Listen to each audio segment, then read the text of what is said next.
Deve ter sido um dos engenheiros que estava especializado em fazer tampas de latrinas naquele tempo das latrinas melhoradas. Porque o que ele está a fazer é uma autêntica brincadeira. Por isso, eu gostaria de mais uma vez convidar o Presidente da República visitar a obra ainda esta semana e procurar um engenheiro para lhe aconselhar. Não há cilindro ali, nem aquele manual. Não é nada o que estás a fazer, aquilo é burla. Eu sinto muito o governo poder sempre, em cada ano, promover um teatro, que eles dizem de que trata-se de uma negociação do salário mínimo. É um teatro. O salário mínimo já é sabido e conhecido pelo governo. Porque 2.000 meticais só compra um saquito de arroz, não sei se é de 10 quilos, ok? Já não compra caril, não faz nada. E quando cheguei lá, acabava de sair uma senhora quase que ia desmaiar lá. O marido era servente no hospital, morreu, ela vai para lá para a pensão de sangue, foram lhe dar 1.000 e pouco. Alegadamente pelo vencimento do marido só corresponde àquilo. Não, mas não pode também falar de boca cheia o que está a dizer aqui. Não, mas olha, o doutor Muxanga... Desculpa, a própria Rússia nunca manifestou-se contra isso. Quem é um senhor para fazer esse tipo de manifestação? O embaixador da Rússia sabe desses acordos. As minhas questões prévias são duas. Primeiro, reconfirmar ao senhor deputado Manteigas, que me acusa de estar a fazer autopromoção em glória. Acho que há de ter expressão respondida com todos os processos que eu vou mover contra o Partido Renamo. Eu terei de mover processos, porque o senhor Manteigas é presidente da mesa do Conselho Nacional. Tinha a obrigação de me chamar os membros do Conselho Nacional para obrigar o Ossufo Momade a marcar congresso extraordinário para não chegarmos onde chegamos. Não fez o que lhe é devido, não prestou bom serviço ao partido, preocupou-se em atacar Antônio Muxanga, que está a lutar pelo bem do partido. Portanto, esta questão o senhor terá que perceber melhor depois da decisão que se tomar na ação principal, que teremos que meter no tribunal. Não viemos à terra para vir brincar, nós os outros não somos mercenários na Renamo, não fomos encomendados, viemos para trabalhar para o povo. A outra questão que eu tenho é esta. Estou a ver muitos jovens a degladiarem-se, até agora já entraram nas televisões, e a faltarem respeito aos magistrados do Tribunal Supremo. Sinceramente, não é assim como nós devemos educar a nossa sociedade. O Venâncio Mondlane foi solicitado para ir esclarecer algumas questões em sede do tribunal. O Conselho do Estado entendeu que devia o autorizar. Não quebrou a imunidade de ninguém. Autorizou que ele fosse ouvido. Vamos deixar que o Venâncio Mondlane vá ser ouvido no tribunal e depois, quando ele sair, vai nos dizer por que estava a ser chamado. Não podemos correr muito, sob o risco de estragarmos coisas boas que as áreas estão a vir. Eu acho que o engenheiro Venâncio Mondlane tem consciência plena, sabe o que fez e o que não fez. Considerando que até os processos ligados às manifestações, os outros já saíram, não estou a ver por que motivo o Venâncio Mondlane teria que ficar na cadeia. Portanto, eu estou a pedir, jovens, parem de debater o comportamento dos juízes do Tribunal Supremo nas televisões e nas redes sociais. Vamos orar para que Venâncio Mondlane continue com a sua integridade e respeite o Tribunal Supremo, vá ao Tribunal Supremo responder às questões que vão lhe colocar. Eu acredito que ele voltará para casa. Não precisam de levar merendas para irem acampar no Tribunal Supremo, mas podem estar atentos a qualquer situação. Eu acredito que vocês próprios sabem que esta boca não mente, ele há de voltar para casa, sem problemas. Em relação à questão que me coloca, desculpa. Muito bem. Efetivamente, esta é uma faca de 2 gumes, ou 3, que até nem tem de onde pegar. Porque a cesta básica está acima de 35.000 meticais. Se for cesta básica para 5 pessoas. Portanto, este recuo dos sindicatos é uma forma de tentar apelar aos empregadores para que façam algo para aqueles trabalhadores que até este momento recebem abaixo de 7, 8 e 9 mil meticais. Eu conheço muitas pessoas. Eu, esta semana, estive na contabilidade pública para tratar algumas questões de pensões de pessoas até que estavam a trabalhar no parque de Banhin. Fiquei envergonhado ao ver que a pensão que vão receber são 2 mil meticais. Quando pedi esclarecimento, é porque a pensão foi calculada pelo vencimento de 5 mil meticais. Então eu penso que os sindicatos, ao recuarem e proporem 15 mil meticais, não é porque esqueceram que a cesta básica está acima do dobro disso. Estão a tentar ver se tiram esta classe, que está abaixo de 10 mil meticais, para um vencimento um pouco confortável. Porque 2 mil meticais só compra um saquito de arroz, não sei se é de 10 quilos, ok? Já não compra caril, não faz nada. E quando cheguei lá, acabava de ser uma senhora quase que ia desmaiar lá. O marido era servente no hospital, morreu, ela vai para lá para a pensão de sangue, foram lhe dar 1.000 e pouco. Alegadamente, pelo vencimento do marido, só corresponde àquilo. Outra situação que eu constatei foi da pensão dos militares e deficientes militares. O deficiente militar, antes do TSU, recebe 30 e tal mil meticais. Um major, por exemplo, um major que está acima de capitão, recebe menos de 45 mil meticais. Mas o deficiente de hoje, depois do TSU, está acima de 117 mil meticais. Eu penso que o próprio Estado moçambicano tem de começar a pensar nisto. Qual é a diferença daquele major cujo comandante-chefe foi João Quixissano e o major cujo comandante-chefe foi Armando Emílio Guebuza e o major cujo comandante-chefe foi Filipe Jacinto Nunes? Eu penso que todas essas pessoas estavam a trabalhar para o mesmo Estado. Por isso, é urgente que se pense na nova tabela salarial para os reformados. Estamos a assistir vergonha. Há pessoas que estão a morrer com desgostos. Essas pessoas estão a ser proibidas do direito de vida. O Estado não tem, mas devia ter. Por que o Estado não tem? Porque o Estado está cheio de corruptos. O Estado está cheio de corruptos. Estávamos de manhã, numa das televisões, a discutirmos boladas da autoridade tributária, alfândegas. Arroz que é vendido em nome de semente, quando é arroz, produto acabado.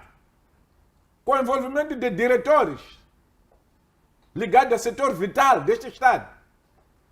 Já estivemos no passado a discutir bolada de tratores.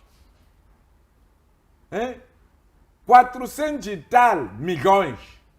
E ninguém diz nada, nem Procuradoria, nem Presidência da República, nem Tribunal Administrativo. Está tudo calado. 4 milhões e meio foi roubado ao Estado moçambicano de dia e ninguém está fazendo nada. Isso é o que conseguimos saber. E aquilo que não conseguimos saber. Estão ali boladas das estradas, aqui próximo desta televisão, depois dos aeroportos. Aquela Rua da Beira, aquilo que estão a fazer, não é nada, eu estive ali. Agora mesmo a ser entrevistado. Aquilo é uma vergonha. Aquela estrada não tem qualidade. Ali deviam colocar tapete para isolar, porque aquela zona ali tem lençol freático muito alto. Deviam colocar malha de ferro, aquilo que fizeram na cidade da Cidade da Beira. Não estão a fazer. Estão a pegar só pedra grossa, estão a colocar ali, estão a pegar... Nem tem niveladora, estão a usar para carregadora. Não tem cilindro. Quer dizer, até parece-me que o engenheiro daquela obra aí deve ter sido um dos engenheiros que estava especializado em fazer tampas de latrinas naquele tempo das latrinas melhoradas. Porque o que ele está a fazer é uma autêntica brincadeira. Por isso, eu gostaria de mais uma vez convidar o Presidente da República a visitar a obra ainda esta semana e procurar um engenheiro para lhe aconselhar. Não há cilindro ali, nem aquele manual. Não é nada o que estás a fazer, aquilo é burla. Somatombe, tenha cuidado com as estradas. O dinheiro das estradas vai te ficar na garganta, porque é lá onde se joga muito mal e feio. Tenha cuidado com as brincadeiras de neutro. É aí onde muita gente vai ficar. tenha cuidado com as linhas aéreas, porque há muita vergonha lá. Há denúncias. Os trabalhadores até fizeram carta para o Presidente da República para dizer o que a Comissão de Gestão está a fazer. Porque a Comissão de Gestão não se subordina aos acionistas. Está a gastar tempo dos PCAs acionistas, porque as decisões que tomam não são a ser usadas por aquela gente que está na Comissão de Gestão. Portanto, precisamos de todo o dinheiro do Estado para alimentar a despesa do Estado. Muito bem, muitíssimo obrigado, deputado Muxenga. Obrigado, deputados. Passamos então para si, professor Pangueia. Muito boa noite. Também se junta a nós para primeiro discutir em relação ao tema da proposta do Sindicato dos Trabalhadores que pretende ou deseja que seja fixado pelo menos 15 mil meticais como salário mínimo, possivelmente para a função pública como também o setor privado. Professor Pangueia, como é que olha para esta questão? Nos últimos anos, esta proposta vem sendo colocada pelo sindicato. No entanto, há uma pergunta que se faz. Será que o país produz o suficiente para pagar a longo prazo os funcionários? Muito boa noite. Boa noite para si, boa noite, deputado Muxenga, deputado Sabire, boa noite, telespectadores. Eu sinto muito o governo poder sempre, em cada ano, promover um teatro, que eles dizem de que trata-se de uma negociação do salário mínimo. É um teatro. O salário mínimo já é sabido e conhecido pelo governo e vai buscar a esses senhores que se dizem dos sindicatos, que de sindicalismo não tem nada, estão lá pura simplesmente para poder hipnotizar os trabalhadores, para eles aceitarem as condições pícias que estão a passar no seu dia a dia. Os sindicatos hoje estão mais para poder defender os empregadores, para defender, sobretudo, o governo. Vão lá sentar para poder ter aqueles lanches, aqueles banquetes. No final do dia, o salário mínimo já está lá definido por eles. Então, não podemos esperar nada nisso. É um teatro que está sendo feito e, infelizmente, a gastar dinheiro até, porque quando eles fazem essas reuniões, sempre tem banquetes. Mas antes, eu tenho 2 pontos prévios que eu queria... Olha, o governo da Frelimo está a poder cavar a sua própria sepultura. Essa cooperação que está a fazer neste momento com a Ucrânia, num período em que a Ucrânia está em conflito com a Rússia, num período em que os dois estão a guerrear, fazem cooperação, assinam compromissos de poder apoiar-se no setor da agricultura, assim como na segurança. Acham que acreditam mesmo que a Rússia vai ficar feliz com isso? Temos que lembrar que a União Soviética, União das Repúblicas Socialistas Soviéticas, foram essas repúblicas que apoiaram Moçambique para a independência. A KM, que já está na nossa bandeira, advém da União das Repúblicas Socialistas Soviéticas. E hoje, Moçambique, ao poder assinar acordo de segurança com a Ucrânia, que é inimigo número 1 da Rússia, que carrega consigo nas costas a antiga União das Repúblicas Soviéticas, está a fazer o quê? Sabe-se muito bem que as revoluções que ocorreram nos países da África Ocidental, Central, aliás, estamos a falar no Sahel, nos países do Sahel, neste caso, estamos a falar de Burkina Faso, Níger. Esses países tiveram essas revoluções com apoio da Rússia. E é a Rússia, nesse momento, que está a sustentar aqueles regimes. O que vai ser da Rússia ao saber que Moçambique assinou acordos de segurança com o seu inimigo, que é a Ucrânia? E é essa Rússia que se empenhou para a libertação deste país. Quer dizer, esses erros de cooperação, eu acho que não é mau haver cooperação, mas não é este momento em que Moçambique deveria estabelecer essa cooperação com a Ucrânia. Tinha que esperar que a guerra terminasse entre Rússia e Ucrânia e a partir dali começar a fazer essa cooperação. Nesse momento está indiretamente a dizer que está ao lado da Ucrânia. Pronto, sabemos qual vai ser o destino disto. A Rússia, quando começar a querer se vingar, lembrando dos apoios que estabeleceu a Moçambique, e hoje Moçambique alinhar-se ao seu inimigo, é capaz de poder promover tumultos aqui no país. Muito bem. Em relação à questão do salário mínimo que está a falar. Desculpa, doutor. Um pouco só. Muito brevemente, por favor. Sim. É assim. Eu acho que quando estamos neste tipo de debate, temos que ter um bocadinho de sensatez. Sabe quantos médicos ucranianos estão em Moçambique? Sabe quantos especialistas militares ucranianos estão em Moçambique? Não importa. Não, mas não pode também falar de boca cheia o que está a dizer aqui. Não, mas olha, o doutor Mushanga... Desculpa, a própria Rússia nunca manifestou-se contra isso. Quem é um senhor para fazer esse tipo de manifestação? O embaixador da Rússia sabe desses acordos. Ele representa os interesses da Rússia aqui. O senhor vai representar os interesses da Rússia neste debate. A própria Rússia deixa navios de cereais dos ucranianos virem para a África. A própria Ucrânia deixa navios de cereais da Rússia virem para a África. Então não pode ser um moçambicano, professor universitário ainda que tenha estudado na Rússia, a fazer esse tipo de discurso. Nunca estudei na Rússia, eu. Nunca estudou na Rússia? Nunca estudei na Então Rússia. aprenda com aqueles que estudaram na Rússia. Não gostam desse debate. Deixe-me lá. Deixe-me lá. Um minuto. Deixe-me lá terminar o meu coisa. O meu filho, deixa responder o doutor Mushanga depois de adentrar. É o seguinte, só aquele que não conhece aquilo que esses imperialistas são tão ciumentos quando o seu parceiro ele se alinha ao parceiro inimigo. Esse pode muito bem duvidar de alguma vingança que a Rússia poderá fazer neste país. O que estamos a fazer é alertar o governo dessa cooperação que está a fazer com a Ucrânia, sobretudo no setor de segurança. E tendo em conta que a Rússia está a lutar neste momento com a Ucrânia, estamos a meter aqui os ucranianos para poder vir apoiar no setor de segurança. Quer dizer, o nosso exército é a mesma história que está a acontecer com Ruanda.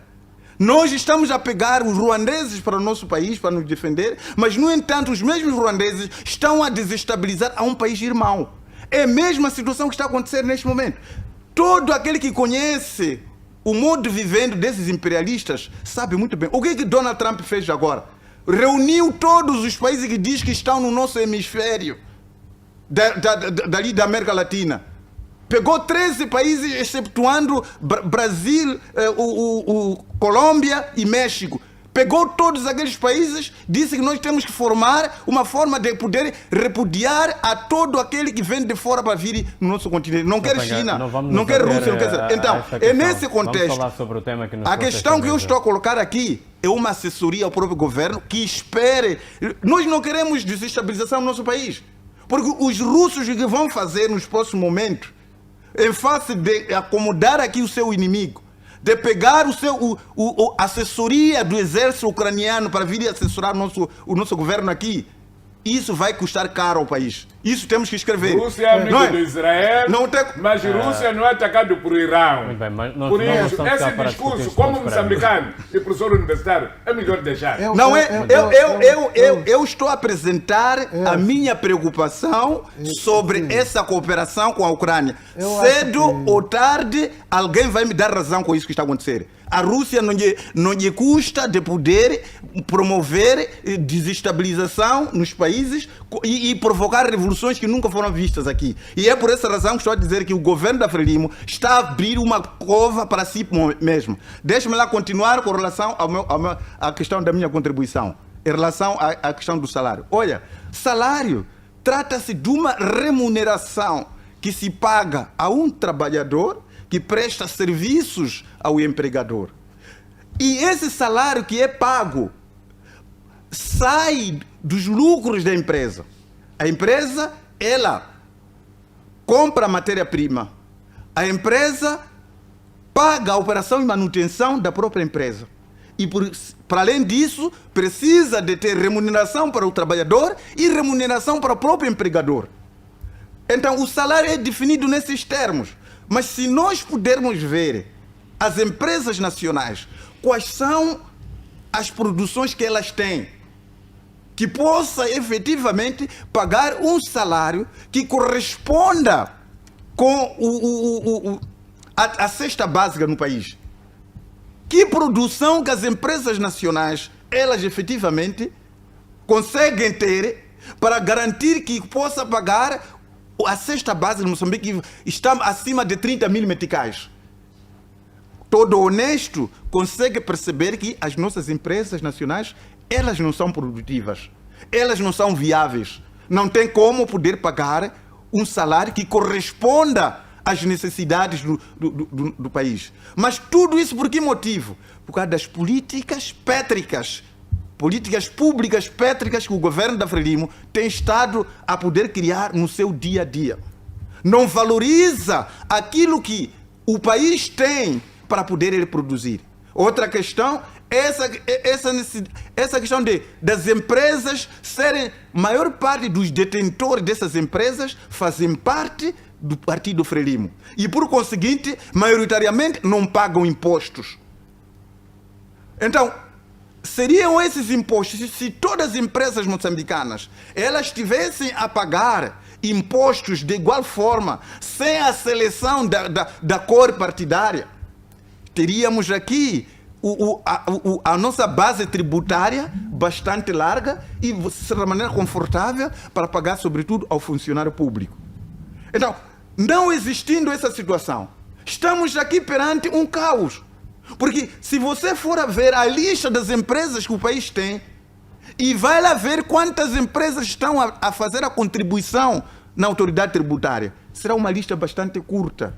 Verifique lá quem são os donos das empresas que não estão a pagar os devidos impostos. Outra questão, os contratos pícios que se assinaram com as multinacionais, onde maiores benefícios fiscais foram dados. Naquilo de olha, o primeiro momento da instalação não paga IVA, não paga direitos aduaneiros, não paga. Todos esses são valores que, acima de tudo, poderiam igualmente melhorar a nossa base tributária. Mas com esses privilégios absurdos que as empresas multinacionais elas estão a ter, dificilmente. E depois o governo não aprende. Eles dizem que nós vamos poder dar esses benefícios para poder instalar essa empresa durante um período bastante longo. O que fazem essas multinacionais? Procuram retirar todos os recursos durante aquele período que eles se beneficiam desses descontos, dessas injeções. Terminado esse período, vendem a empresa, como aconteceu com a Vale Moçambique. A Vale Moçambique, quando chegou o período, viu que o nosso período de bonança terminou, vendeu a Vulcan Moçambique. E não é só ela. Mesmo essas histórias da Mosal. A Mosal também está a ver que o período de bonança também terminou, agora está a fazer essa ginástica toda mentirosa, enganosa. Diz que nós querem manter numa estação num período de conservação e manutenção daquelas instalações, porque eles não se retiraram definitivamente. Eles voltarão. Mas vocês já vão de voltar. Estão a despedir trabalhadores. Então, é nesse contexto que estamos a dizer que o governo não aprende com isso. Por que continua a dar um período longo para a instalação sem que pague os seus direitos? Esse é um ponto. Porque uma vez que... Sim, não, eu estava a dizer só para sustentar que o salário mínimo, ele não pode ser acima, não pode corresponder com a cesta básica moçambicana, precisamente porque não está a se alargar a base tributária. Há muita gente que não está a pagar impostos, incluindo as empresas multinacionais, os benefícios que elas têm, igualmente não pode servir. E do pouco que nós estamos a ter, está-se a pagar aos políticos. Veja só que o salário mínimo do político que é membro da Assembleia Municipal, 28 é o salário mínimo que você vai encontrar lá para os membros das Assembleias Provinciais, das Assembleias Municipais. E o máximo chega até 114 mil meticais. Mas no setor produtivo, você vai encontrar o salário mínimo Logo na agricultura, que está cerca de 6.800 e tal. E veja outro problema que existe aqui. O setor vital do país, que deveria garantir a segurança alimentar, é o que está a receber o salário mínimo dos mínimos. No lugar de valorizar este setor, para ver muita gente a trabalhar nessa área, pelo contrário, penaliza no salário mínimo. O salário máximo, o mínimo máximo, temos na banca, que está aos 19 mil e tal. E depois temos aqui no setor das obras, 8.400. Temos aqui no setor do turismo, 9 mil. Mas quem é maior prejudicado aqui é aquele que trabalha no setor da agricultura. Uma coisa que o governo deveria promover, deveria incentivar para que haja mais comida aqui no país, mas isso não faz. Então, o salário mínimo, esse é um teatro que está a acontecer. O governo, assim como ele, já tem o valor, vão ficar ali e depois no fim vão dizer que concordamos tanto, mas já está lá. Isso não foge do diálogo nacional inclusivo, que já existem os pontos definidos e vão chegar ali a anunciar e acabou. Obrigado, professor Pangai. Muitíssimo obrigado.